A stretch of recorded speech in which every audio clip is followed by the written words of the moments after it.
Boa. Bom. Ué. Só um minuto, porque... Não é assim. Não sei porque eu não estou conseguindo passar os slides certinho, mas tudo bem. Seguimos aqui na outra. Perfeito, gente. Bem-vinda a todas. Hoje a gente está dando abertura nessa segunda, toda semana Internacional da Menarca, toda essa programação criada. Tivemos uma roda de conversa maravilhosa hoje, com a participação da Angelina, da Célia, da Aua. Então, espero que depois estejam disponibilizadas todas as gravações, porque foi uma conversa muito importante. E aqui, dou sequência a esse dia de abertura, tem mais uma sequência de muitas palestras e rodas de conversa muito legais ao longo da semana também. Então, acompanhem toda a programação, porque está muito boa. Eu já estou ansiosa pela palestra das meninas sobre a puberdade que queremos e a menarca que queremos. E hoje estamos aqui para falar também da menarca, entendendo como um marco biológico, e toda a falácia do corpo pronto. Afinal, a gente sabe que a menarca, e isso foi falado hoje de manhã também, ainda é tratada como um marco de maturidade, como se o corpo estivesse pronto, principalmente para a sexualidade, reprodução e todas as funções que uma mulher deve cumprir socialmente. E são ideias que a gente sabe que precisamos questionar. E aqui eu vou começar de uma forma um tanto inusitada, trazendo dois filmes, que coincidentemente ambos são de terror, mas eu juro que é só uma coincidência. Mas eu quis trazer essa analogia porque acontecem coisas nesses filmes que se conectam indiretamente com o que a gente vai abordar aqui. Então, o primeiro é o Carrie a Estranha, tem várias versões desse filme. Essa daqui do pôster é de 1979, se eu não me engano, e é um clássico do terror. Então é aquele terror bem clássico, bem old school, com poderes sobrenaturais que a menina tem, né, de telecinese, se eu não me engano, é assim que se chama. E ele tem, inclusive, na abertura, uma cena que está muito relacionada à menstruação, né, a primeira menstruação. Se alguém já viu alguns desses filmes, por favor, coloque aqui no chat. E é um filme que essa menina, essa jovem adolescente, ela tem uma mãe que é uma religiosa, fundamentalista, extremamente opressora, extremamente conservadora, e que realmente maltrata muito a filha dela. E, em paralelo, outro filme, Dente Canino, que é um filme grego, de 2009, que é aquele terror mais humano, mais psicológico, e realmente é um filme bem perturbador. Não recomendo que alguém assista sem ler sobre ele antes, porque ele retrata realmente uma família extremamente disfuncional, com uma imagem de pai e mãe, mas centrado ali no patriarca da família, que trata seus filhos adolescentes, 3 filhos adolescentes, como cães, né? E eles são realmente fechados, enclausurados dentro daquela casa, sem contato com o mundo exterior, tá? Então, é um filme onde muitas coisas muito ruins acontecem devido a isso, né? Então, trazendo um pouco mais do cenário, no Carrie, a Estranha, o filme ele começa já com uma situação relacionada com a menstruação. Então, a Carrie, essa adolescente, ela menstrua pela primeira vez no vestiário da escola e ela acaba sofrendo retaliações e humilhações de outras colegas, porque aqui elas já são adolescentes, então o filme ele supõe que ela tem uma menstruação mais tardia, e acaba que ela se assusta com aquele sangramento, porque ela não sabia o que era menstruação. Então, ninguém nunca explicou para ela, ela se assusta com aquele sangramento, achando que ela está morrendo. As outras meninas começam a rir e humilhar ela, até ela ser acolhida por uma professora de educação física. E quando ela chega em casa, naquele dia, ela chega para a mãe dela, aquela casa escura, aquela aura bem ruim, negativa, sombria, e a mãe dela fala, você é uma mulher agora. E na cabeça maluca da mãe dela, fundamentalista, o fato de ela ter menstruado pela primeira vez era uma prova de que ela era uma pecadora. Era o pecado da mulher, o pecado de Eva. Então, ela fala para a menina que ela só menstruaria se ela deixasse de ser pura, se ela não fosse mais uma menina pura. Então, enquanto isso, ela que já tinha ouvido a explicação da professora que acolheu dentro do episódio na escola, ela fala para a mãe, por que você não me falou que isso ia acontecer? Estava todo mundo rindo de mim. E a mulher ali dizendo que ela era uma bruxa, que ela era uma pecadora, que aquilo era nojento, que aquilo fazia dela, enfim, tudo de ruim nesse sentido. E, enfim, essa era a única narrativa que ela tinha naquele momento. No caso do outro filme, em paralelo, nesse filme, como ele é bem bizarro a construção dele, basicamente esses pais, eles inventavam significados das palavras para os filhos. Então, como eles viviam ali naquela casa, fechados, eles inventavam que, por exemplo, o mar, o oceano, significava uma poltrona. Então, todos os diálogos que esses adolescentes, que aqui até parecem jovens adultos, ouviam, eram todas palavras que aqueles pais inventavam justamente para eles não terem contato com o que era o mundo real. Então, até tem esse diálogo, né? Mãe, o que é uma xoxota? Xoxota é uma lâmpada grande. A xoxota apagou e o caminho ficou às escuras, né? E o ponto aqui é que eles inventaram para esses filhos adolescentes que um filho só poderia sair da casa dos pais quando caísse o seu dente canino e nascesse outro no lugar. Ou seja, nunca, né? Esse seria um marco biológico que nunca iria acontecer. Então, mais para o final do filme, tem uma situação onde as coisas já estão, em termos de abusos, em termos de outras violências, já está tudo muito insuportável, que uma das meninas, ela pega um pezinho de academia e ela arranca violentamente o próprio canino, né, justamente tendo essa impressão que, não, eu preciso perder meu canino porque eu preciso sair dessa casa, né? Então, acaba sendo um filme que traz como esses adolescentes presos ali e sem ter contato com outras possibilidades e com o mundo real, acabam tendo só o que os pais, nesse sentido, né, conseguem trazer para eles, em termos de palavras, em termos de comportamento, em termos de crenças. Então, eles ficam realmente fechados ali e totalmente incapazes de se defender, totalmente incapazes de sair desse lugar. E aí, como que isso tudo se conecta, né, numa analogia de uma forma bem distante e indireta?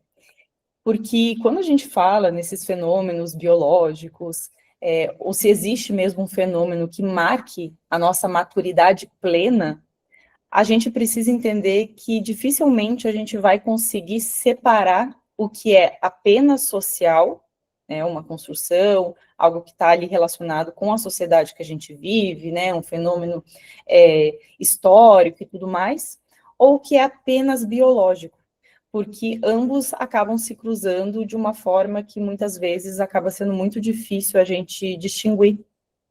E a gente precisa ter consciência que muitas vezes a sociedade vai criar e manipular os significados a partir de determinados fatos e eventos biológicos que a gente observa. Então, o próprio significado da menstruação, da primeira menstruação que a gente tem hoje, parte disso também. E aí, também conectando com o filme da Carrie Estranha e com o que a gente vive até hoje, a gente percebe que a alienação que as meninas têm em relação ao próprio corpo, em relação às próprias mudanças hormonais e corporais que vão acontecer na puberdade, elas acabam ficando extremamente suscetíveis a receberem ideias distorcidas do que aquelas mudanças hormonais significam na vida delas, para muito além do corpo em si. E até hoje, e a gente percebe isso, mesmo que fique inconscientemente, que as pessoas associam a menarca, a primeira menstruação, e até outros sinais púberes, né, como o surgimento do broto mamário, né, o desenvolvimento ali das mamas, por exemplo, como uma suposta maturidade e prontidão sexual e reprodutiva. E isso é muito grave. Até conectando com, não lembro quem trouxe, não sei se foi a Célia que trouxe hoje de manhã, do fato das meninas terem as borbulhas, né, que seriam as espinhas, né, no rosto, e isso já ser lido pelos homens ali da região como um sinal de maturidade sexual, por causa dos hormônios, e eles ficarem assediando essas meninas para, vamos falar nas palavras corretas, né, para estuprá-las, porque quando a gente está falando de crianças, né, de meninas pré-púberes, independente de como o país trate ali a idade de consentimento, a gente sabe que uma criança, né, uma pré-adolescente não tem condições de consentir com sexo, principalmente com homens muito mais velhos, né. Então, é um ponto que a gente acaba colocando essas meninas em risco muito porque, ou a gente acaba naturalizando isso, muito por causa dessa ideia de que, menstruou, está pronta, e para a menina, muitas vezes isso vem também com uma carga de culpa. E muitas vezes, nas melhores das intenções, eu percebo que muita gente fica muito preocupada se a menina vai menstruar muito cedo, coitada, ter que passar por isso, mas será que a gente vai ter pena dela por menstruar muito cedo? Ou por sofrer todas as consequências que essas ideias de que ela está plenamente preparada para sofrer com o assédio e com todos esses problemas que vêm com a menstruação? Como que a gente está naturalizando isso, né, como sociedade? Então, é um ponto que a gente precisa pensar. Até porque, se a gente for falar de gravidez na adolescência, e a menarca, a relação disso com a puberdade, percebam como a gente está mandando mensagens contraditórias para as meninas. Porque muitas vezes elas já ouviram, né, na escola, nas mídias, dos pais, que elas têm que se cuidar, que elas têm que se proteger, mesmo que não se explique exatamente do que. Elas entendem e ouvem que elas não podem engravidar na adolescência, ao mesmo tempo que elas aprendem que a função do corpo delas, que a função da puberdade, que a função da menstruação e do ciclo que está começando, é justamente o marco de que elas estão prontas para uma gravidez, que elas estão prontas para reproduzir, ou em algumas regiões, né, muitas sociedades, que elas estão prontas para um casamento. A gente está falando de meninas, né, de crianças, pré-adolescentes, adolescentes. Então, a gente coloca a responsabilidade nessas meninas de temer a gravidez, de evitar a gravidez, sendo que muitas vezes são meninas muito novas, que mal têm informação, e mais do que isso, elas não têm realmente a maturidade emocional para conseguir se proteger disso, e a gente dá essa mensagem contraditória de que elas basicamente existem como seres humanos para isso, com essa função. Então, eu penso, né, se eu sou uma menina adolescente ouvindo isso, eu penso que é uma mensagem um tanto quanto contraditória, né? E aí, quando a gente passa que a menarca, se a gente for olhar apenas no sentido biológico, vamos tentar aqui deixar bem estrito na parte biológica, o que é bem difícil, né? Mas eu sei que a gente vai ter outros momentos e ao longo de toda a semana a gente está falando de tudo que a menarca representa a nível social. Mas biologicamente, do que a gente está falando? A menarca, gente, é a primeira menstruação. Ou para ser ainda mais específica, é o primeiro sangramento vaginal que ocorre ali entre 9 e 15 anos de idade, normalmente. Aí, a gente tem uma média de idade que, sim, vai variar entre etnias, entre os países. Aqui eu trouxe a média do Brasil atual, porque é o nosso contexto, e muitas vezes eu sinto que nesse assunto a gente usa muitas referências de outros continentes, de outras realidades, para dizer que as meninas daqui menstruam muito novas, é tudo precoce, sendo que, na verdade, a gente precisa considerar a nossa realidade de América Latina, o nosso contexto, a nossa carga genética histórica que a gente tem, e não simplesmente usar, por exemplo, o padrão de uma menina que mora, sei lá, na Eslováquia, na Rússia, né, enfim, porque são sociedades muito diferentes, né, que têm um histórico diferente, e muitas vezes a gente fica usando de referência idades e dados do passado, até para fazer um certo alarmismo, que eu considero, minha opinião, sobre a questão da idade da menarca estar caindo, sendo que, na verdade, ela sim caiu, mas caiu de uma forma que não é tão exagerada e também não é tão uma queda sem parar, na verdade, ela estabilizou, e hoje a gente sabe que realmente existe uma relação de uma idade média menor da menarca, principalmente com o sobrepeso e a obesidade entre meninas, né, entre crianças. E à medida que o sobrepeso, a obesidade acabam aumentando, né, nessa população infantil, entre meninas e tudo mais, acaba também aumentando de uma forma mais expressiva, né? O que mais tem relação é justamente isso.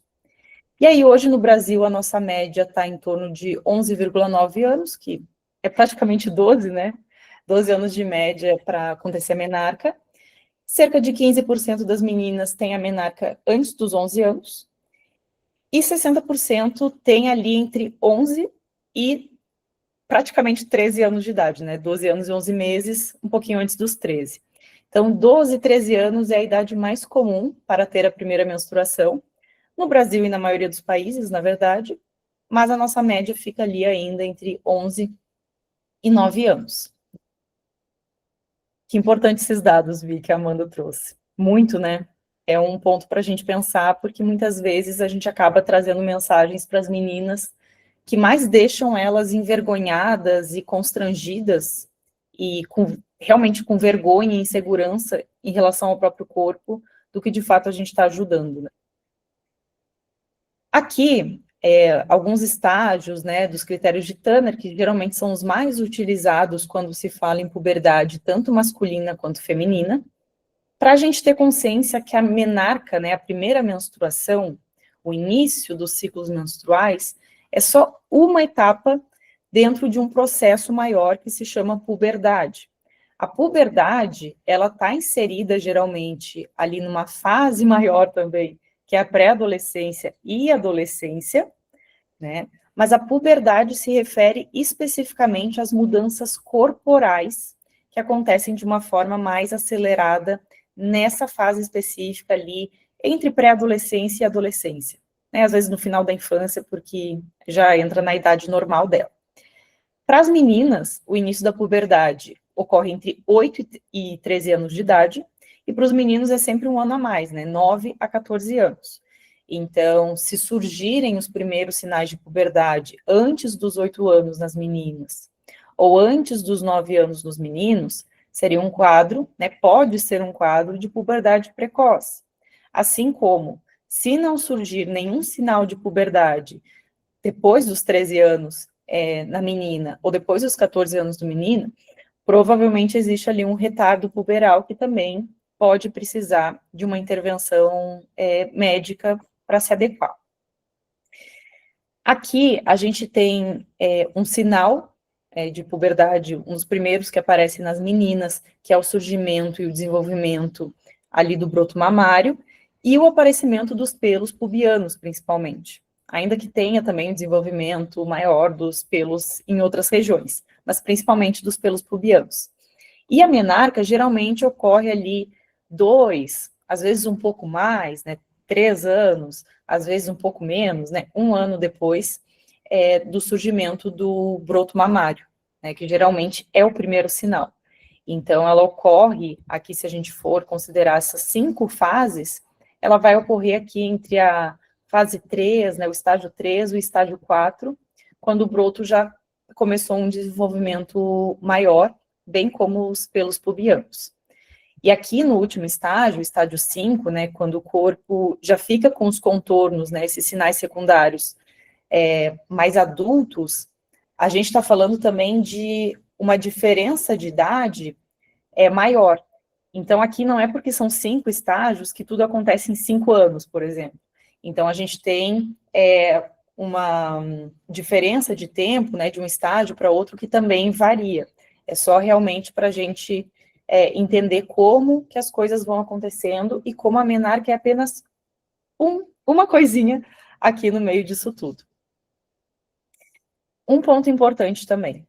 Esse primeiro sangramento vaginal, e ainda que a gente chame popularmente sempre de primeira menstruação, e a gente vai continuar chamando assim, não tem nenhum problema, é só para a gente aqui que está e trabalha mais na área, sabermos que esse primeiro sangramento nem sempre é aquela menstruação verdadeira, né, entendendo que o sangramento menstrual é um sangramento que acontece depois de um ciclo com ovulação. Então, você teve a ovulação, ela não gerou uma gravidez, o que ela vai gerar? Uma menstruação.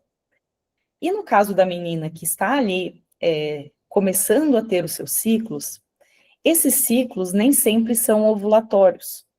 Então, a gente tem um período que muitas vezes é rápido, outras vezes demora alguns anos, para os ciclos ovulatórios começarem a ser a maioria dos ciclos, que é quando a gente está no estágio adulto, por exemplo, que a gente espera que a maioria dos nossos ciclos sejam ovulatórios, até a gente chegar na perimenopausa e tudo começar, aquele período que a gente teve de desenvolvimento lento, começa a acontecer a mesma coisa, só que de frente para trás, basicamente. Então, a gente começa a ter mais ciclos sem ovulação, até o corpo ir fechando essa etapa e a gente passar da menopausa finalmente.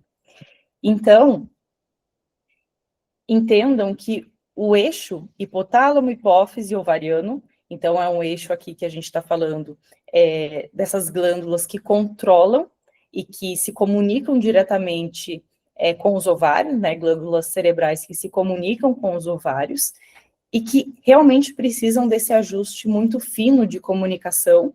Então, são hormônios que elas produzem aqui e que vão se comunicar com uma glândula que está numa parte mais baixa ali da pelve, e todo esse eixo, como a gente chama, ele está em processo de maturação, e esse processo de maturação, geralmente, ele demora alguns anos para ficar realmente maturado.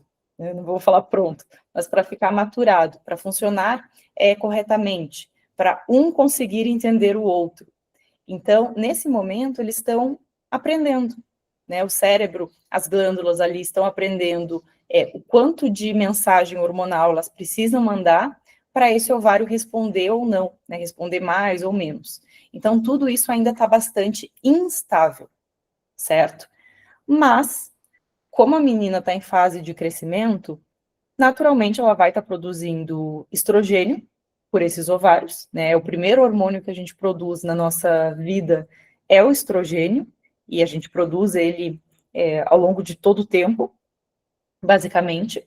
E a ação do estrogênio dentro do nosso útero, dentro daquela camada interna de sangue que a gente chama de endométrio, ela vai crescer, esse endométrio vai estimular ele, e a partir do momento que esse hormônio tiver maior flutuação, ou eventualmente é possível acontecer, e acontece bastante também, a menina pode sim ter uma primeira ovulação antes da sua menarca, né, da sua primeira menstruação, então ela pode ter tido a ovulação dias antes, ou às vezes não. Às vezes ela foi criando aquele endométrio ali, o estrogênio está aumentando a circulação no corpo, mas ele não consegue sustentar aquele sangramento e ela acaba tendo esse primeiro sangramento anovulatório. Naturalmente, a gente não sabe, é difícil diferenciar, porque esteticamente esse sangramento é igual, né? Então, a duração dele é igual, não tem muita diferença, e a menina está vivendo aquilo pela primeira vez, então ela não tem como diferenciar, a não ser que ela esteja acompanhando por testes hormonais específicos, ao longo de todo o tempo. Eu espero que ninguém esteja submetendo uma menina a isso. Enfim. Aqui, só para a gente ter uma visualização um pouco melhor sobre essa questão dos hormônios, a gente vê nesse primeiro gráfico que a gente tem essa linha aqui do vermelho e do roxo, que são estrogênios, né? Aqui embaixo a gente tem a idade da menina, então dos 5 até os 16 anos. A gente tem uma idade média de menarca aqui nesse gráfico de 12 anos e meio, mais ou menos, e a gente vê como os estrogênios, né, eles já estavam subindo aqui antes desse período, e é por isso que surgem já os primeiros sinais de secundários, né, então o broto mamário, os pelos pubianos, o próprio aumento da secreção vaginal, que ocorre antes da primeira menstruação, também ocorre por esse aumento dos estrogênios. Então, tudo isso daqui, eles estão auxiliando tanto o desenvolvimento ali dos nossos órgãos, né, essa secreção vaginal, esse microbioma vaginal é importante para a saúde da vagina, está estimulando ali o crescimento do útero, né, a atividade ali do ovário e tudo mais, e o próprio crescimento da menina, né, porque o estrogênio, ele também é um hormônio construtor, como um todo. Então, ele vai ser importante também para o crescimento do corpo em si, para começar a sair daquele tamanho infantil, né, ela ganhar altura e ir se desenvolvendo até completar o desenvolvimento corporal, que ainda vai levar uns bons anos pela frente. E aqui a comparação é apenas para vocês verem a linha azul. Essa linha azul, a gente está falando da progesterona produzida na fase pós-ovulatória do ciclo. Então, vejam como ela teve aqui, né, numa média, uma menarca, ali 12 anos e meio. Os níveis de progesterona ainda estão bem baixos e eles vão subindo, né, de uma forma não igual ao dos estrogênios. Por quê? Porque às vezes demora um pouco para nossa ovulação se estabelecer. Então, só ali a partir dos 16 anos, por exemplo, né, numa média, para algumas é antes, para algumas é só lá pela faixa dos 20 anos de idade, que geralmente a gente considera ótima para isso, né, para ciclo menstrual, porque ali a gente finalmente vai estar com todo esse eixo mais maduro, e a ovulação tende a estar muito mais constante e muito mais saudável, né? A gente vai estar produzindo a progesterona, que é um hormônio fundamental para completar o desenvolvimento ali do endométrio e das outras células do nosso corpo. Níveis hormonais, né, ao longo dos anos reprodutivos, também só para comparação, a gente tem aqui em verde o estrogênio, né? Então o estrogênio, ele começa a aumentar muito aqui, ali a partir dos 10 anos, mais ou menos, né, até chegar nos 20, vai se manter estável por um bom tempo, até a gente chegar ali perimenopausa, menopausa, e a progesterona, ela só consegue atingir um nível ótimo, realmente, ali depois da faixa dos 20. Lembrando, gente, existem fatores individuais, pode ser que seja bem antes para algumas, para outras é um pouco depois, mas aqui numa média geral, o que a gente tem? A gente tem que o estrogênio, que é esse hormônio construtor, importante para o nosso desenvolvimento e crescimento, surgindo antes e sendo protagonista antes, e o estabelecimento da progesterona, que é um hormônio diretamente ligado à ovulação, então você precisa ovular para produzir progesterona, e não basta só ovular de qualquer jeito, você precisa ovular bem, né, desenvolver bem aquele óvulo, deixar aquele invólucro dele, né, que é o folículo bem desenvolvido, bem nutrido, para você ter uma boa produção de progesterona. E a progesterona é um hormônio fundamental para a gravidez. Então, a gravidez, ela só é possível não apenas graças ao estrogênio, você precisa de ambos, lógico, mas ela é possível graças à progesterona, que é quem vai terminar aquele desenvolvimento do endométrio e permitir que um embrião consiga se grudar ali e não sofra rejeição, né, que ele consiga ter ali a primeira energia vital para ele conseguir se desenvolver. Algumas considerações que precisamos ter.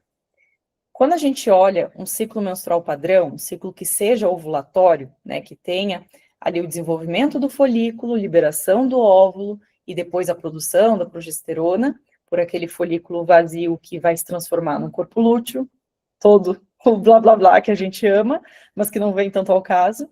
A gente tem momentos nesse ciclo onde a gente tem o predomínio do estrogênio, que é na primeira fase do ciclo, antes da ovulação, e da progesterona na segunda fase, que é depois da ovulação. A progesterona, ela vai ser fundamental para a gravidez, porque como vocês podem ver aqui nessa parte que representa o endométrio, aqui onde eu estou com o mouse, aqui ele está descamando, né, menstruação, começa a ser reconstruído de novo, aqui por ação do estrogênio, e por ação da progesterona, com o estrogênio também, mas principalmente ela, ele vai se tornando mais vascularizado nessa segunda fase do ciclo. Certo? O que mais? Vou puxar aqui para a biologia também, em relação ao ciclo menstrual. Porque o ciclo menstrual, embora muitas vezes a gente ache que é algo trivial, a gente nem pensa sobre isso, mas na verdade o ciclo menstrual na natureza ele é extremamente raro, porque a maioria dos mamíferos tem um ciclo estral, que é outro tipo, né, de produção hormonal. Então, as outras mamíferas, e aqui eu falo de quase tudo que vocês podem imaginar, né? Cachorro, gato, coelha, cavalo, enfim, tudo que vocês podem imaginar, basicamente, elas têm esse ciclo onde elas também vão ter o desenvolvimento do folículo, vão ter ovulação, mas essa ovulação nem se chama período fértil, como no nosso, e sim o período de estro, né, que popularmente a gente chama de sil. Então, ela tem apenas esse período de receptividade sexual, fora isso, elas rejeitam geralmente os machos, porque não tem nenhuma condição, diferente da gente, que né, nós conseguimos ter relações sexuais por prazer, independente da fase do ciclo, ainda que muitas mulheres sintam muito mais desejo sexual durante o período fértil, mas a gente consegue ter ao longo do ciclo inteiro. E no ciclo estral, não se tem a menstruação. Então, as fêmeas de outros mamíferos, elas reabsorvem o endométrio. Como a gente tem particularidades na nossa evolução, e a gente, eu falo, seres humanos e outros primatas, e meia dúzia de outras espécies que até hoje se sabe que menstruam. Pode ser que se descubram outras no futuro, tem vários bichinhos e pequenos mamíferos que até hoje talvez ninguém tenha visto, né, ninguém tenha classificado ainda, né, nenhum biólogo, mas a gente tem particularidades da nossa reprodução, da nossa placenta, que fazem com que a gente não consiga, ou que não vale a pena a gente reabsorver o nosso endométrio. Então, é mais inteligente, evolutivamente, a gente botar tudo para fora, tá? Através da menstruação. Então, outros primatas humanos e algumas espécies de morcego, um pequeno, ele não é nada a ver com ratinho, mas parece muito um pequeno ratinho, que é o musaranho-elefante também, eles menstruam. E tudo indica que essa menstruação evoluiu pelo menos essas 3 vezes de forma independente ao longo da história natural. Então, não temos todos um ancestral em comum. Isso é muito interessante, porque isso mostra que a menstruação, nesse caso, ela provavelmente tem uma vantagem para essas espécies. Outro ponto que todo mundo que já engravidou aqui com certeza sabe, né, sabe de forma de sentir na pele mesmo, que todas as condições humanas de reprodução são muito complexas. Então, talvez seja a atividade humana que mais demanda investimento energético de todas. E realmente, quando a gente pensa toda a energia para liberar um óvulo, fazer um ciclo hormonal, e esse é só o início, né? Sustentar toda uma gravidez muito longa, de cerca de 40 semanas, com características específicas que nós temos, onde o embrião e o feto têm um contato muito direto com a mãe, né? Então, ele acaba conseguindo puxar muitos nutrientes, muita energia, que em outras espécies que têm o ciclo estral não acontece dessa forma. A gente tem depois a amamentação, tem o cuidado parental por anos, para permitir que aquele bebê, aquela criança depois sobreviva. é um investimento muito grande, né? Quando a gente pensa na gravidez em si, já é um investimento tremendo. E aí a gente tem dados também que a gravidez na adolescência, e aqui se considera adolescência 10 a 20 anos de idade, então a partir dos 20 anos já não é mais, e muitos riscos caem, na verdade, mas antes dos 20 anos, então até os 19 anos e 11 meses de idade, a gente tem um quadro de gravidez na adolescência. E a gravidez na adolescência, e aqui provavelmente existem tanto fatores biológicos como também fatores sociais, tá?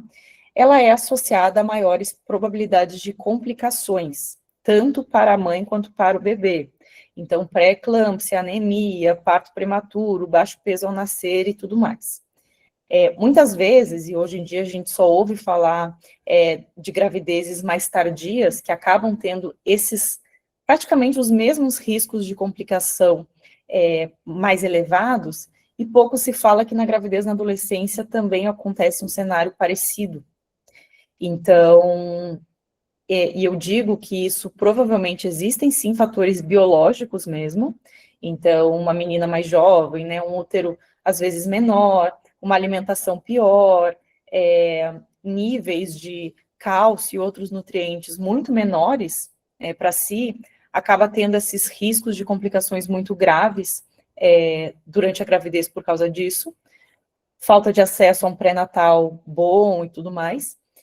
E são riscos que também, por mais que a gente ache que não, a gente tem aquela ideia de quem está engravidando ali aos 40 anos é alguém com muito dinheiro, que está ali já tentando engravidar um bom tempo, que é aquela mulher que está cuidando de tudo para a gestação, mas nem sempre, gente. Muitas vezes é alguém que ouviu tanto que não ia engravidar nessa idade, que nessa idade não engravidava mais, que acabou engravidando de forma acidental, sem querer, a gestação. E às vezes também entrando num estado de negação, e isso também faz com que a gente tenha alguns dados de menor acesso a pré-natal, a cuidados durante a gravidez, que também podem aumentar o risco de complicações como essas, certo? Então tem esse fator social também.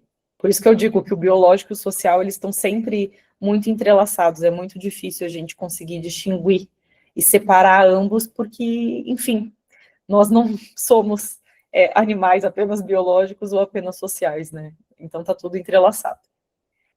E por último, considerando que o estrogênio e a progesterona estão relacionados não só à reprodução em si, ao ciclo menstrual em si, mas também ao crescimento, ao desenvolvimento e à manutenção da saúde corporal geral durante todos os nossos anos hormonais, férteis, reprodutivos. Então, desde o crescimento e desenvolvimento dos órgãos sexuais, vagina, útero, tubo uterino, ovário, né, essa região que a gente costuma sempre pensar, mas também do corpo como um todo. Ossos, músculos, gordura corporal, sistema imune, cérebro, muito importante, e tudo que envolve o nosso corpo, porque esses hormônios, eles não circulam só na pelve, eles circulam no corpo como um todo. E a partir disso, de todas essas considerações, que vocês já sabem para onde que eu estou levando aqui, né? Nós precisamos de novas perspectivas sobre a menarca como um todo. E perspectivas que, naturalmente, lógico, precisamos de novas narrativas e tudo isso, mas o que eu percebo muitas vezes é que a gente tenta trabalhar outras narrativas, porque a gente sabe que, logicamente, uma criança não está pronta para ser mãe, isso é óbvio para todas nós, mas a gente fica naquele impasse, poxa, mas o corpo, será que ele está pronto? Será que, falando só do corpo em si, será que está tudo pronto? E não, na verdade a gente está vindo de um raciocínio errado. Por isso uma falácia, a ideia do corpo pronto. Porque existe aqui um erro de raciocínio. A gente até está usando o fato biológico, não estamos criando simplesmente uma mentira do nada, mas a gente está tendo esse problema em como raciocinar esse fato biológico. Então, a gente sempre pensa que a menina está pronta para engravidar, está pronta para uma gravidez. Só que o pronto aqui, a gente precisa sempre levar em conta o social, o psicológico, isso a gente sabe que ela não está pronta, mas mesmo que a gente olhe apenas para o biológico, para o corporal, como se a gente tivesse como isolar isso, isso também não se sustenta, porque a gente tem um processo que demora anos, a gente tem um processo que ocorre de forma mais lenta para o desenvolvimento dessas características e dessa possibilidade de engravidar de forma saudável. Então, ainda que sim, é possível uma menina ser engravidada através de uma violência sexual antes mesmo da sua menarca. Sim, é possível. É saudável? Não. Ela vai correr um grave risco de vida. Todos aqueles riscos da gravidez na adolescência, né, entre 10 e 20 anos, eles são ainda mais intensos se é uma menina gestante com menos de 15 anos. Por quê? Porque o corpo não tem tamanho, não tem como sustentar aquela gravidez de uma forma saudável. Esse corpo, ele está investindo no próprio crescimento nesse momento. E você imagina passar, de novo, pelo processo mais desafiador metabolicamente da espécie humana, que é a gravidez, enquanto você está lutando para sobreviver e se desenvolver como corpo. O que é a prioridade, se a gente for olhar para o sentido evolutivo? A prioridade não é a reprodução, a prioridade é sobreviver. Porque se você não sobrevive, na nossa espécie, você não tem como reproduzir. Né? Você não tem como garantir a sobrevivência da sua prole depois. Então, para a gente, o mais prioritário para os nossos genes é sobreviver. Um filho tem só metade dos nossos genes, se a gente for pensar até por esse lado mais egoísta. Então, o ponto principal é que a gente se mantenha viva. E se seu corpo está investindo no próprio crescimento, no próprio desenvolvimento, como que ele vai parar tudo isso para investir toda a energia que uma gravidez precisa? Obviamente, essas meninas muito jovens, né, que acabam sendo engravidadas, é muito comum que, por exemplo, aconteça ou perdas gestacionais, ou que o bebê acaba nascendo muito prematuro, com baixo peso, também por fatores biológicos, né, como a gente já falou. Por isso que eu defendo que, biologicamente, pensando biologicamente, faz muito mais sentido a gente pensar a menarca principalmente como um efeito colateral da produção de hormônios, não como um objetivo em si, e muito menos como um marco da maturidade hormonal. Na verdade, essa maturidade hormonal ela vai demorar anos para se desenvolver. A menarca vai acontecer ali mais na faixa inicial, né? Ela vai acontecer em algum momento, muito como um efeito colateral disso. Um início, talvez, mas não como um marco final, de que agora você está pronta. Então, como se antes você estivesse já produzindo todos os hormônios que você precisa, completado o seu desenvolvimento, e daí você menstrua, porque agora você está pronta. Então, isso parte de uma lógica completamente equivocada. E aí eu defendo também que esses primeiros ciclos, os primeiros anos produzindo os hormônios, eles são essenciais para crescer e desenvolver tanto os órgãos sexuais e reprodutivos, então eu estou falando de tamanho de útero, tamanho e elasticidade, microbioma da vagina, cérebro, porque sim, os hormônios atuam no nosso cérebro, e o cérebro talvez seja o órgão que mais demora para atingir a maturidade, né? Então, ali em torno dos 25 anos, acho que hoje está se considerando, então o nosso cérebro realmente ele demora muito tempo, e os hormônios sexuais, tanto para homens quanto para mulheres, eles agem diretamente no cérebro, sim. Então, a gente está falando do corpo como um todo, e a gente precisa ensinar para as meninas que esses hormônios que elas estão produzindo é para elas. É para o crescimento e para a saúde delas. Elas acabam, muitas vezes, aprendendo na escola que toda a produção hormonal, todos os hormônios, né, estrogênio, progesterona, que elas mal sabem o que é, e talvez não seja prioridade justamente nessa fase ensinar isso, mas elas aprendem que esses hormônios existem em prol e em torno de uma gravidez, ao mesmo tempo que elas ouvem que elas não devem engravidar nessa idade. A mensagem é contraditória. Por que não se fala que esses hormônios são importantes para a saúde e para o desenvolvimento do corpo dela? Para esse corpo, daqui a uns anos, chegar no estágio adulto. Porque sim, esses hormônios vão atuar nisso. E os meninos sabem disso. Os meninos sabem que a testosterona deles serve para isso. Eles sabem isso instintivamente. Ninguém consegue colocar essa narrativa para eles de que eles estão produzindo testosteronas como um sinal de que eles estão prontos para ser pais, ou que eles estão produzindo a testosterona para produzirem espermatozoides. Não. Eles sabem que eles estão produzindo testosterona para quê? Para força, saúde, vitalidade, voz grossa. Outras prioridades.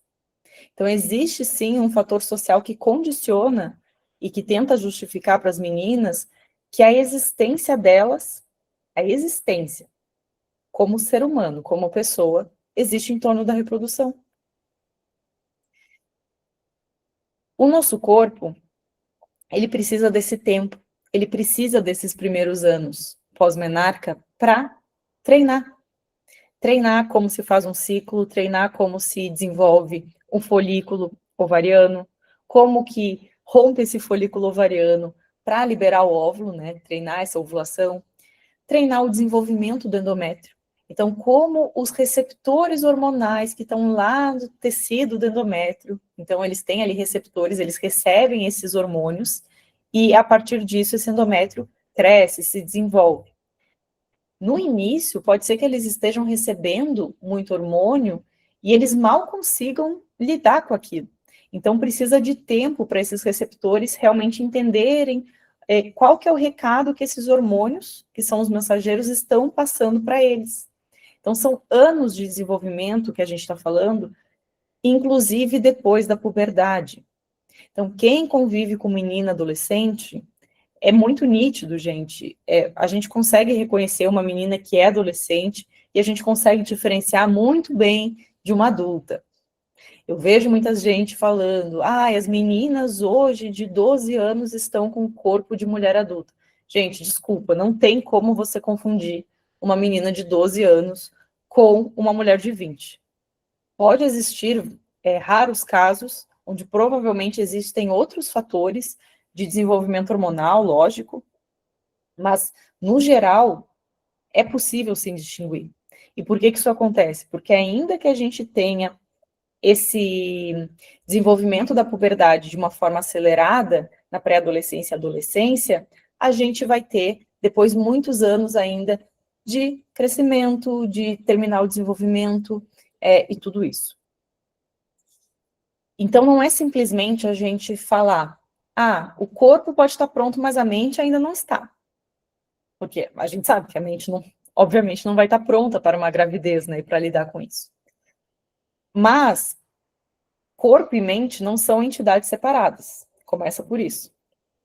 E o fato é que não tem argumento que sustente que o corpo já está pronto. Nenhum está pronto. Essa transição de infância para a vida adulta, que a gente coloca todo esse período da adolescência, que vai ali uns 10 anos, né, por baixo, pelo menos, todo esse período de transição, ele vai além dessa partezinha da puberdade que se refere ao corpo.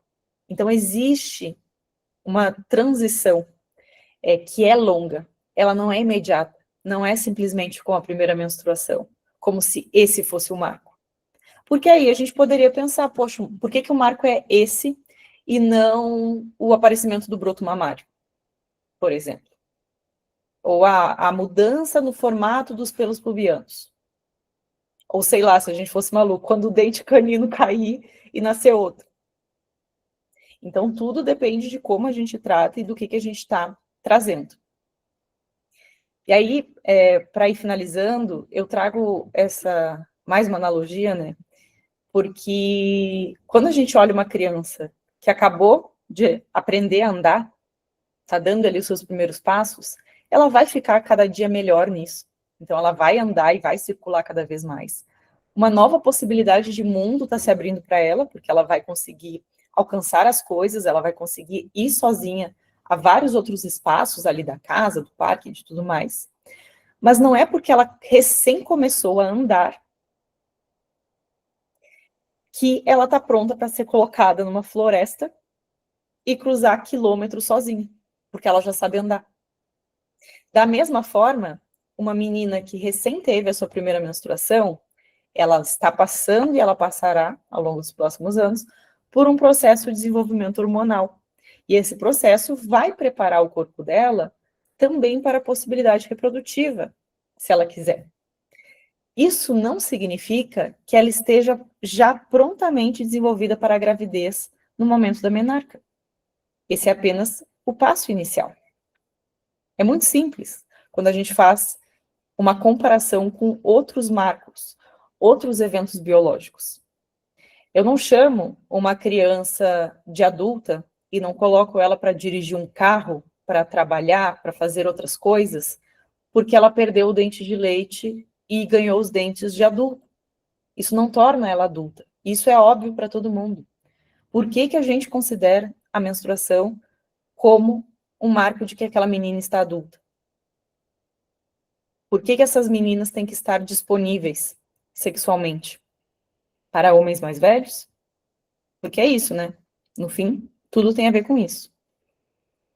E aí, para fechar, eu trago que realmente a gente buscar proteger a vida e a dignidade das meninas, a proteção verdadeira disso, é não permitir que a biologia seja distorcida e principalmente usada para justificar violações de direitos, desde acessos à educação e a outros espaços, até assédios, violência sexual, matrimônio.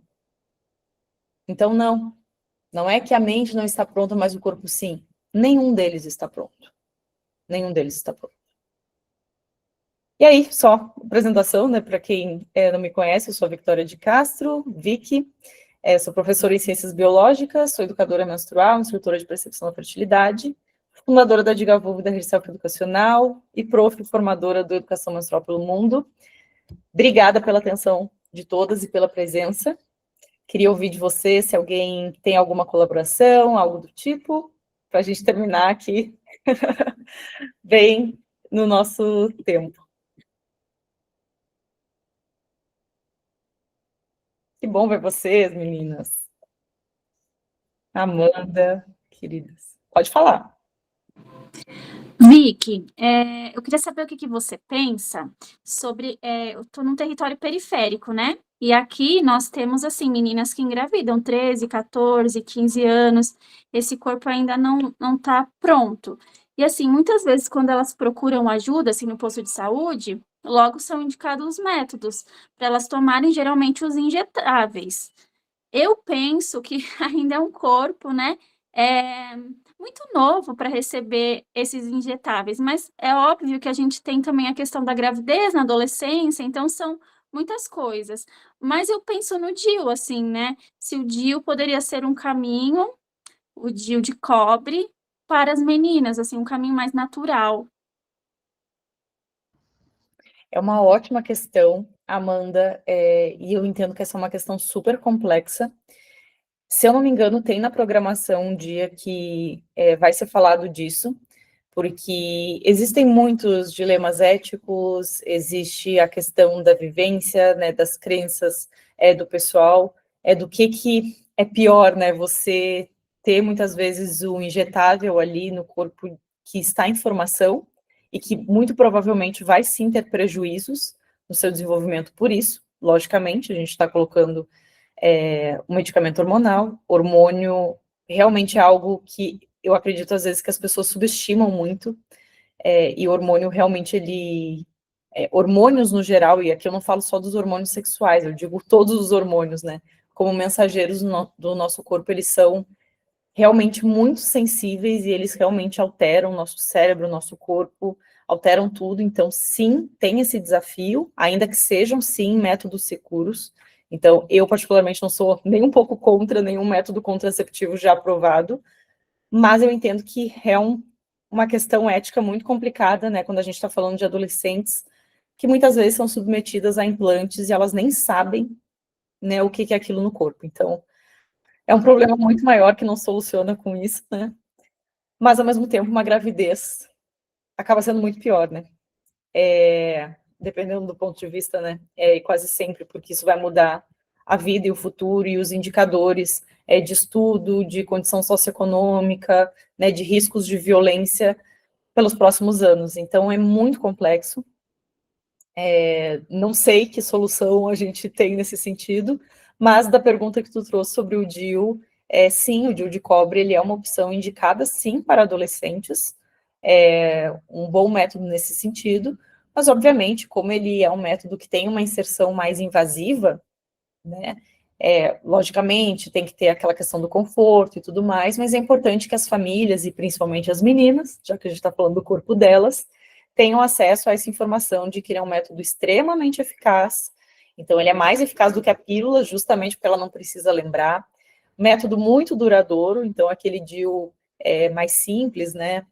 Aquele em formato em T tem eficácia de até 10, 12 anos, enquanto tem também o DIU, alguns modelos menorzinhos de cobre que também possibilitam que essa menina consiga usar por uns...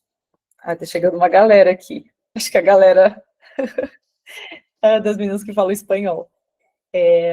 Então, elas podem usar. E é importante que elas saibam, porque muitas vezes ocorre aqueles mitos, né? Não, o DIU é só para quem já teve filho. Ou, só pode usar o DIU hormonal. Que também, muitas vezes, é uma opção, né? Dependendo... Até porque não necessariamente ele inibe a ovulação. Né? Então, o prejuízo acaba sendo um pouquinho menor, né, quando a gente fala de outros métodos que realmente bloqueiam todo aquele eixo que estava em formação. Daí, bloquear todo o eixo que está em formação é complicado. Mas a gravidez ainda é pior, sabe? Então, é muito desafiador. São coisas que realmente a gente precisa mudar com o tempo e a gente precisa que essas meninas também tenham outras possibilidades de vida, porque, ao contrário do que as pessoas pensam, de que elas só engravidam por descuido, muitas planejam a gravidez. E claro, elas falam isso. Tem algum dado no Brasil, eu não lembro de onde, que a maior parte das meninas grávidas, né, adolescentes bem novas, assim, elas falaram que planejaram a gravidez. Claro, que o que a pessoa fala muitas vezes é mentira, né? Você tá ali naquela situação, você fala, não, foi planejado sim, né? Foi um acidente, mas foi planejado. Mas sim, elas planejam justamente pela falta de outras perspectivas, outras possibilidades, a não ser mãe, mulher de alguém, às vezes conseguir sair de casa, onde ela já era responsável por todas as tarefas domésticas, cuidar dos irmãos, né, ter toda aquela responsabilidade, para poder ter a casa dela, poder ter o respeito dela. Então, é muito complicado nesse sentido. Problemas complexos exigem soluções complexas. Mas muito boa a questão, Amanda. Alguém mais tem alguma questão? Esses últimos 4 minutinhos?